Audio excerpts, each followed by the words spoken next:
We're going to return to Exodus chapter 12 this morning. So many of you were away last week. I probably need to preach last week's sermon again. But I'll show mercy. I'll also show some mercy to you. But there was too much in Exodus 11 and 12 to deal with on one Sunday. And I wanted to come back to the Passover. Exodus 11, 12, and then parts of 13 deal with the Passover and its ramifications. What we find in these chapters in Exodus is that God spends more time telling his people how to prepare for the Passover and how to then remember the Passover. There's sort of more detail in that than the events of the Passover itself. God was reminding his people the premium of remembering, the all-importance, the indispensability of remembering. We heard two wonderful testimonies then of salvation. And it's a blessing to remember those things and to have them down on paper and to rehearse them and to share with others about the wonderful things God has done in our life. And this is what God was preparing his children to do there in the book of Exodus. God had given Pharaoh clear warnings that if he wouldn't let God's firstborn go and be free to serve him, if Pharaoh was going to hold on to God's firstborn, Israel, then God would touch Pharaoh's firstborn. It was only fair, it was only just that if Pharaoh would take hold of God's firstborn, his people, then the Lord would touch Pharaoh's firstborn in judgment. The firstborn represented humanity at its best.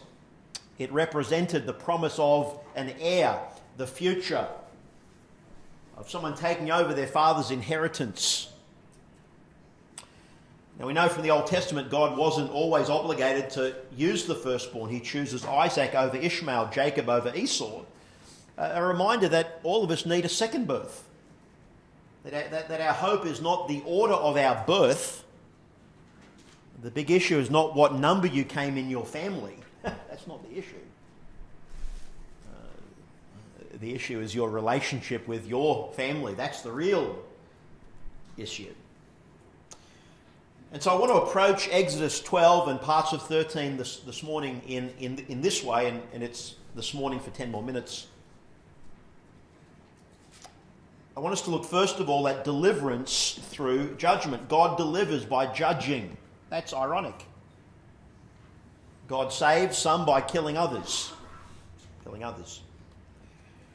We're told that at midnight in verse 29, the Lord struck all the firstborn in the land of Egypt from Pharaoh down. From Pharaoh down.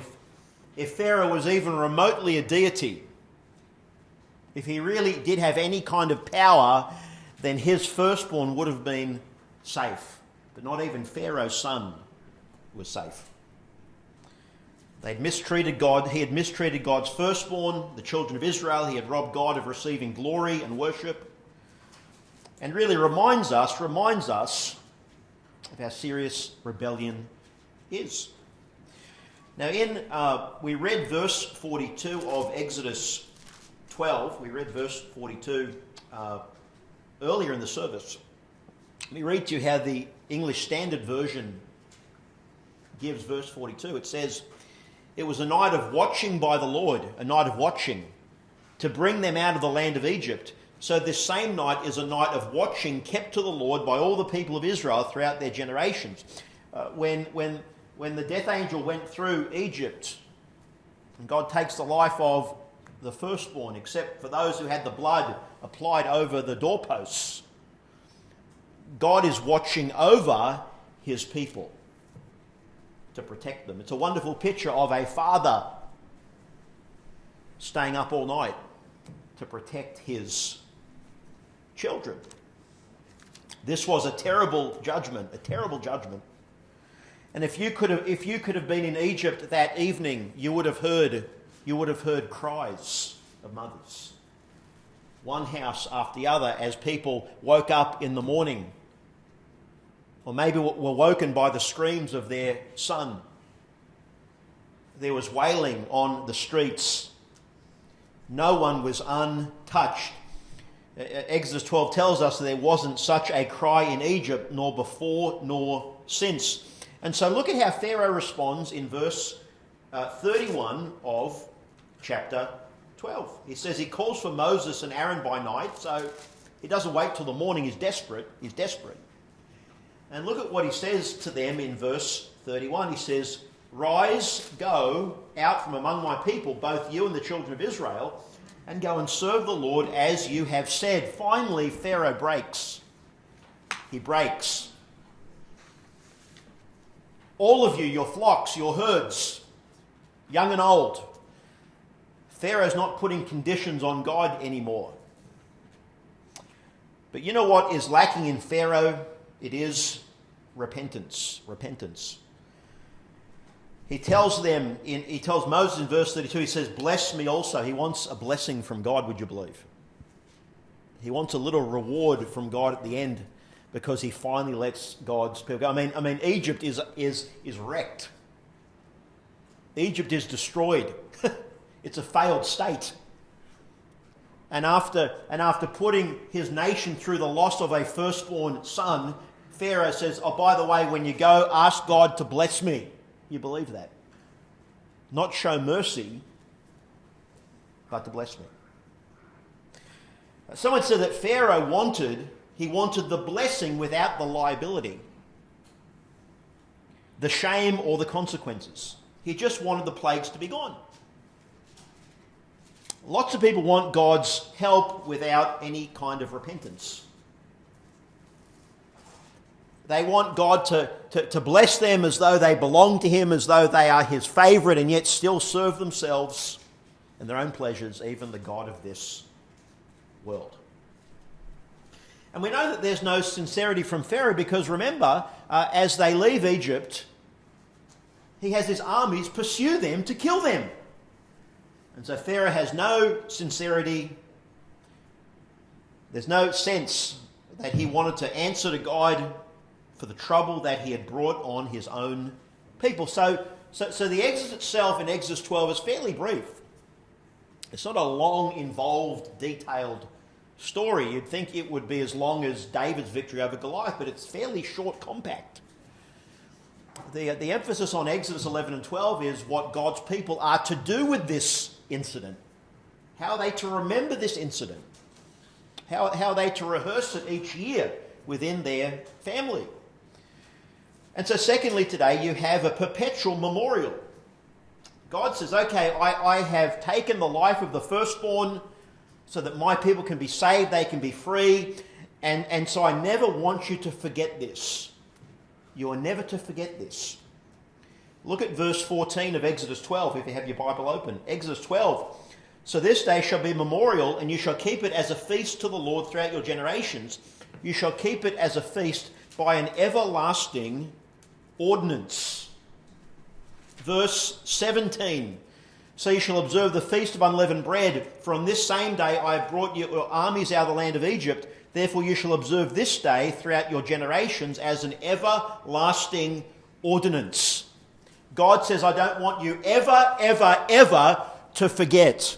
And I'm going to help you remember by setting up a yearly feast and ordinance. I won't let you forget. God just doesn't say, well, they know the story. They know the story. We've got to keep reminding them. Shouldn't they just automatically, naturally just sort of remember this? No. No. They'd need some reminders. They'd actually need a command of God to remember what he had done for them. In verse 11, it says that it is the Lord's Passover. Now, we talk about the Passover and then the Feast of Unleavened Bread. It's actually one event with two aspects. And sometimes they're used interchangeably, like the Bible might talk about Passover, or it might just talk about unleavened bread. To the Jews, they knew it meant two aspects of one celebratory feast. It was a week-long celebration where they would slay a lamb for each family, they would eat, and then for one whole week they would eat unleavened or very flat bread. The reason why they had very flat bread is because at the first feast, the night before the Passover, they were in such a rush. They didn't have time to pack. They didn't have time to have that bread rise like a normal loaf of bread, and so they had to eat their bread unleavened. And so this Passover slaying of the lamb and eating of the unleavened, the flat bread, reminded them, and really reminds us, that God was not only redeeming them, he was taking them out of Egypt, but in the unleavened bread, he wanted Egypt out of them. Egypt out of them. Right through Old and New Testament, we have leaven, that rising of the yeast, to represent uncleanness. God wanted to deliver his people out of Egypt and any kind of remaining idolatry of Egypt out of them. It had to be both. Salvation is redemption, and then it is belonging to God through our separation to him, belonging to him, serving only him, dealing with idolatry and covetousness and self. Salvation is forgiveness, and it's also holiness.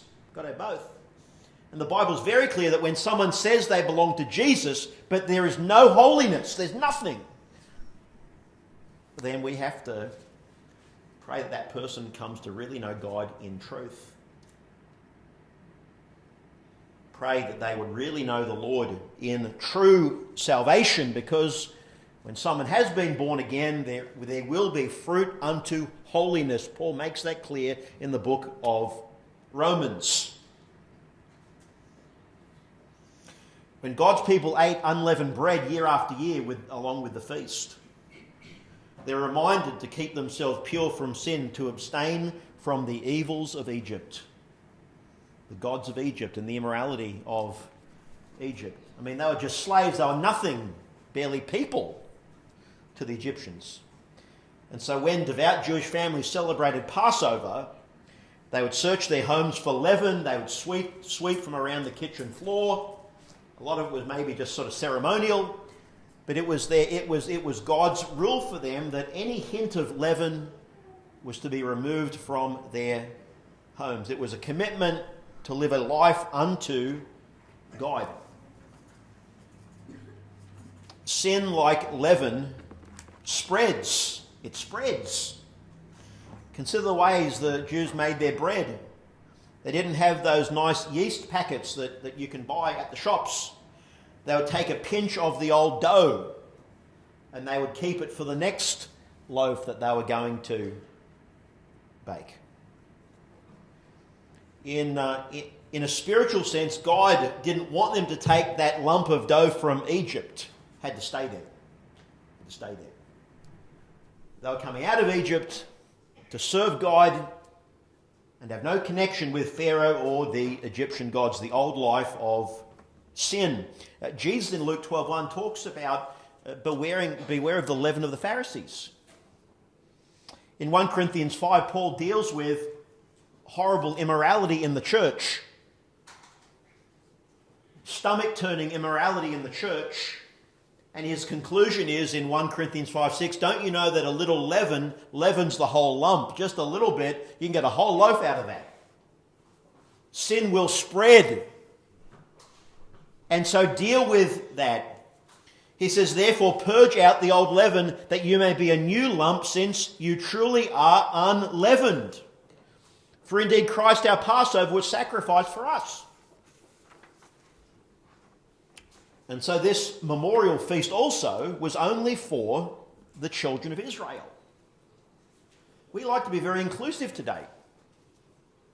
Everyone's in, everyone's welcome. You have a family gathering, let's invite some others around, and they sort of got no one in their family, so they would have, and that's a good thing, but the feast of unleavened bread and the Passover didn't work that way.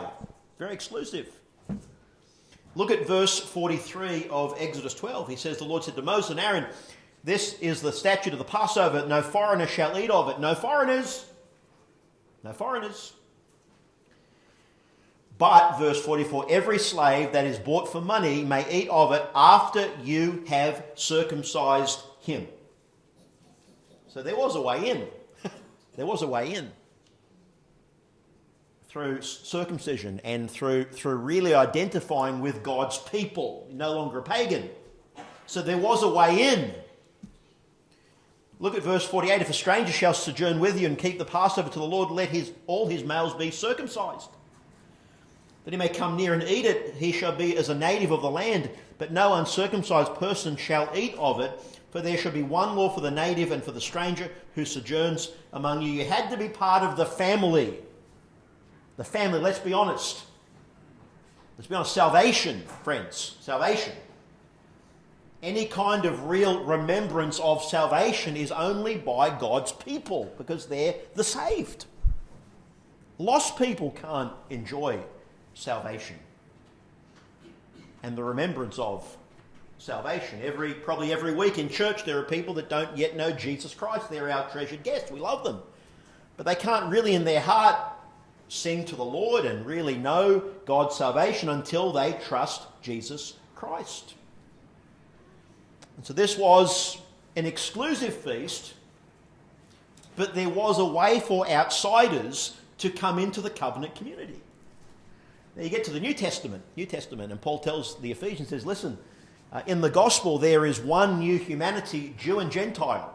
Jew and Gentile therein, by faith in Jesus Christ. Whether you're a Jew or Gentile, if you're lost, you're lost. You're no better off. And so Jew and Gentile can come and put their faith in Jesus, and they can remember him each week and at other times. Now there's something else I want to mention about these feasts that God established that were to be continual. God wanted these feasts to be a teaching opportunity for children. God is interested in Exodus, in the little ones. He's interested in them. Look at verse 25 of Exodus 12. It shall come to pass when you come to the land which the Lord will give you, just as he promised, that you shall keep this service, this feast. And it shall be, when your children say to you, what do you mean by this service?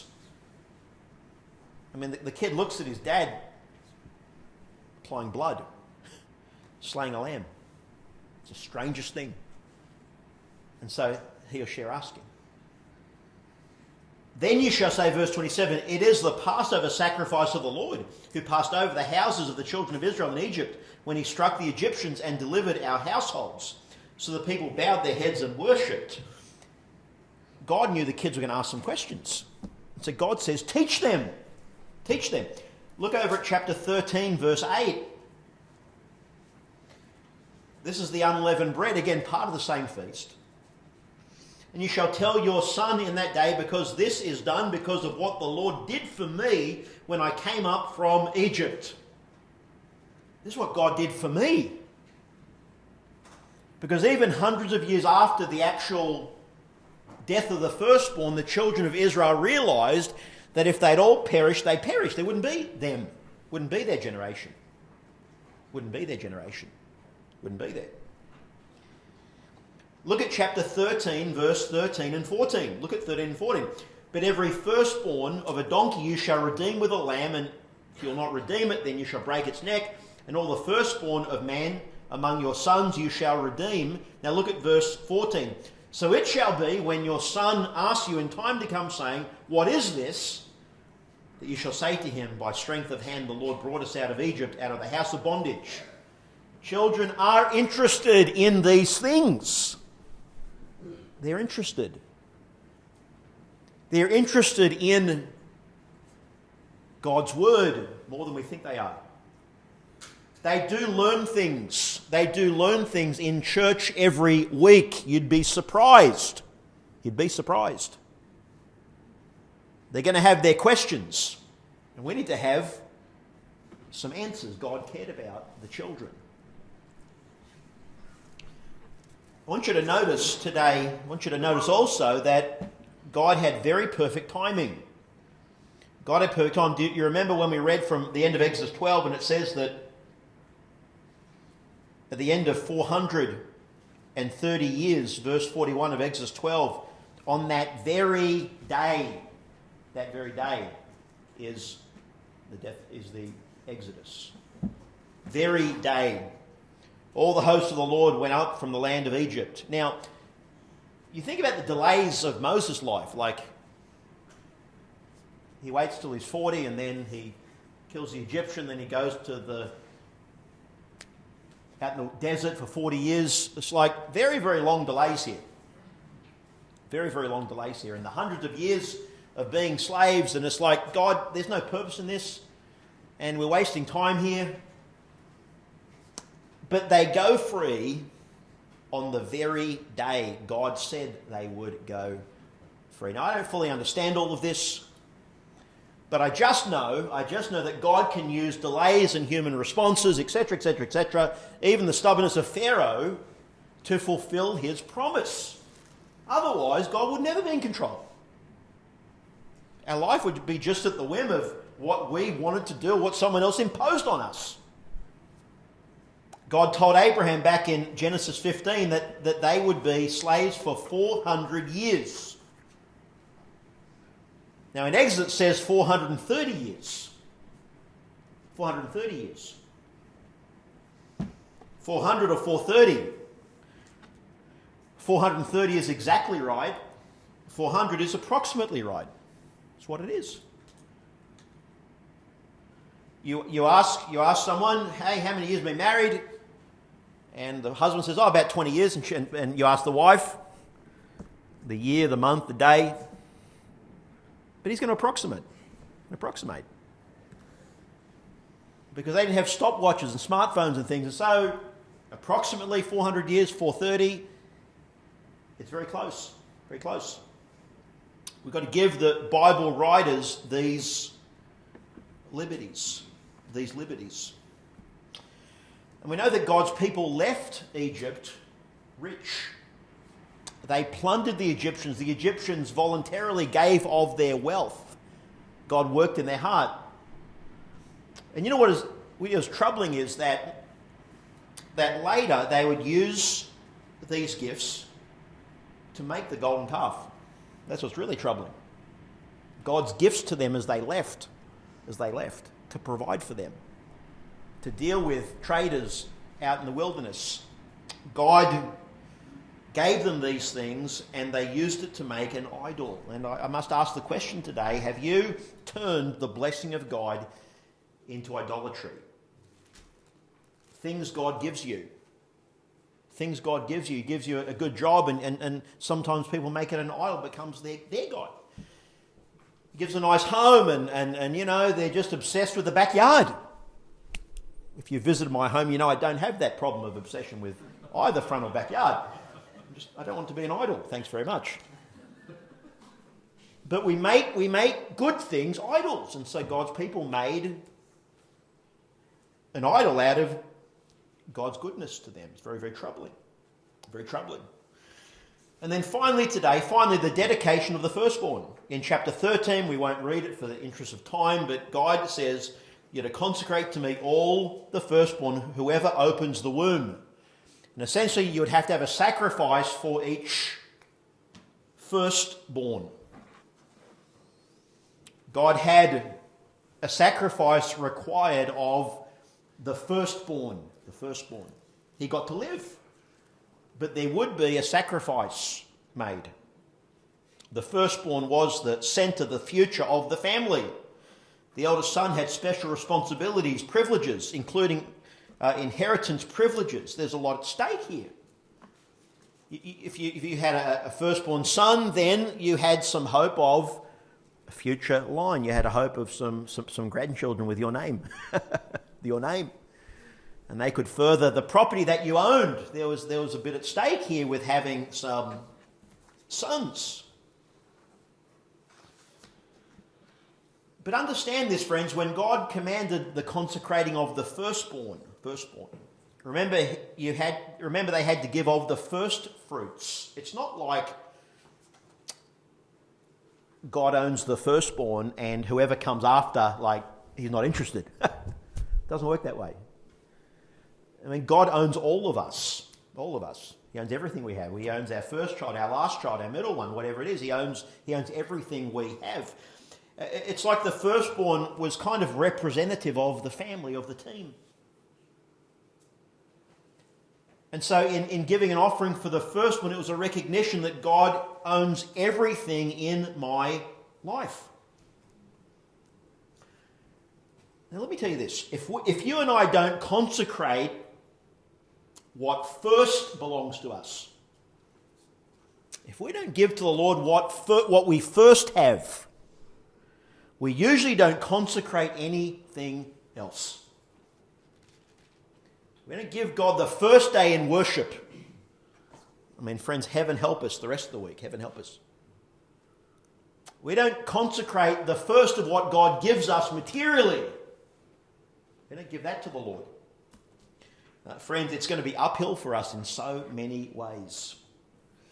If we don't give to God what we get first or the best, God misses out on everything. Everything. And actually, it's our loss too, I might remind you. Even Jesus, Luke 2, even his parents brought an offering for the firstborn. But you know what? All they could give were some pigeons. To offer a sacrifice according to what is said in the law, a pair of turtle doves or 2 young pigeons. His parents were not wealthy people, evidently.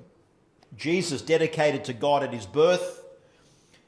Colossians 1 says that Jesus is the image of the invisible God. He is the firstborn over all creation. Christ the firstborn. He stands head over creation. In Revelation 1:5, he is the firstborn of the dead. He stands over all the dead. In Romans 8:29, he is the firstborn among many brethren. He's the captain of our salvation. He is the forerunner that opens the gates of heaven for his people. The firstborn. In Hebrews 12:23, we will enter one day into the assembly of the firstborn, God's favourite ones. And so as we conclude this moment, my question is this. God wanted the firstborn of the children of Israel devoted to him. He wants our best devoted to him. He wants his children by faith in Jesus to be devoted to him. Devoted to him. Have you yet devoted yourself to God? Have you done it? If you're a believer, when you were saved, that was your first day of devotion, in fact. But like Israel, we forget his benefits, we forget what God gives to us, we forget his blessings, and we just out there floating around. I wonder, do you need to reconsecrate yourself to the Lord today? Reconsecrate. No one's too old to do that. No one's too old. And no one's really too young if they know Christ. The firstborn is mine, God says. We belong to him by faith. So let's live consecrated, devoted lives to him.